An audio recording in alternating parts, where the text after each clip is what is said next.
welcome back to another episode of Organizing Tune-Ups. I'm your host, Jessica Littman, and we are breaking down big organizing concepts into small, bite-sized chunks you can do every day for 5 to 15 minutes.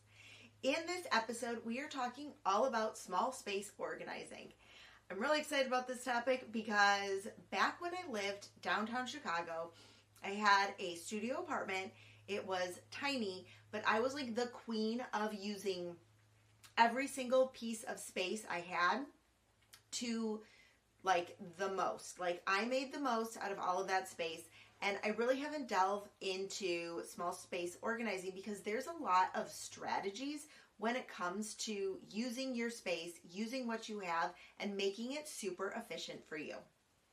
So the very first thing with small space organizing is to really minimize. That's like, there isn't another way to say it. You just have to have the stuff that you use, and that's it. Like, there's no extra fluff. I didn't really have a lot of extra, like, throw pillows. I didn't have a lot of, like, holiday stuff. I kept it very minimal because I needed to use the storage space for the things that I actually wore and used. So that's the first step.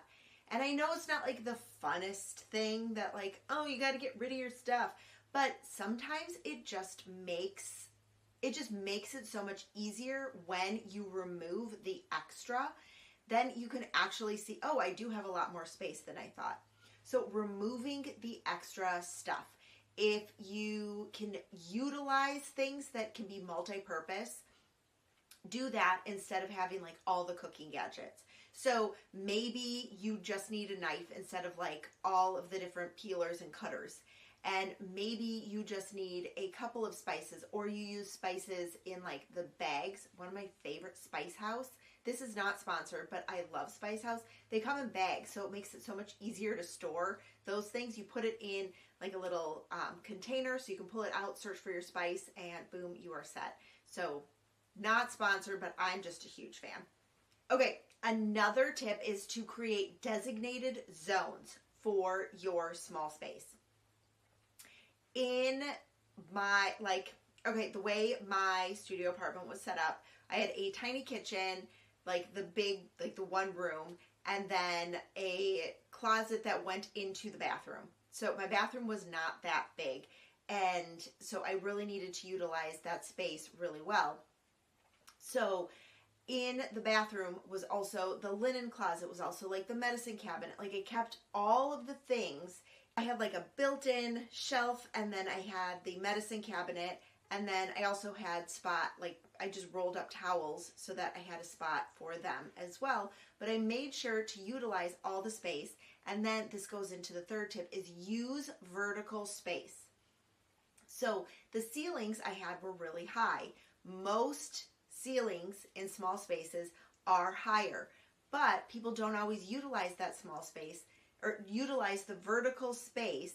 So I am encouraging you to use the vertical space. I had a friend who rode his bike everywhere, and so there are some like bike pump things that can like raise your bike and lower your bike. So it was like basically suspended in the air. So he was using vertical space in his apartment, but we didn't have to like worry about stuff on the floor of his apartment.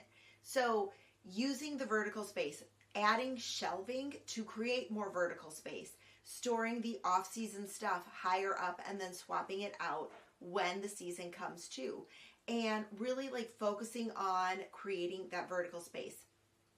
Over-the-door organizers are really helpful in that you can use the vertical space for that's on the door, so you can store things that are sometimes a little easier to be sometimes a little more accessible when you do that, versus putting things really high up in on shelves where you have to like get out a step stool and like make it a whole thing in order to get to it.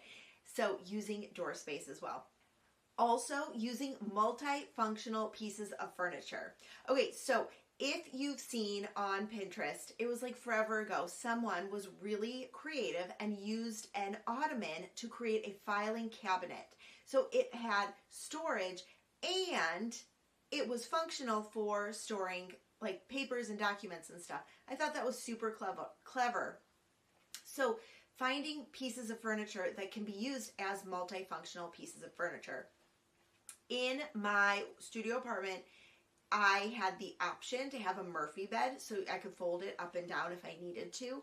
I didn't use that option, but that is another really great piece to give yourself more space when you might need it in like a smaller area.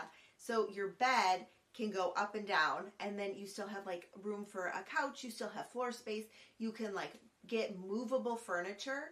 I had a table that was on wheels that the two sides popped up, so then it turned into a round table, but when you put the two sides down, it was just like kind of like a narrow table that worked to hold keys and stuff when I came in the door. But then when I needed to use it for meals, I just had to like wheel it over and open it up. So finding pieces of furniture that can be used for multifunctional pieces is really helpful. And then I also recommend labeling all the things, especially if you're using like the vertical space.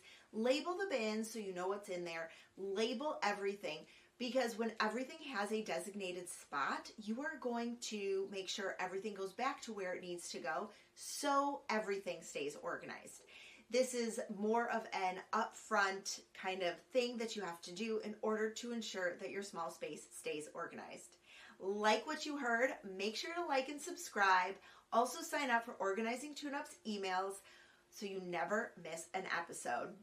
I will see you in the next one.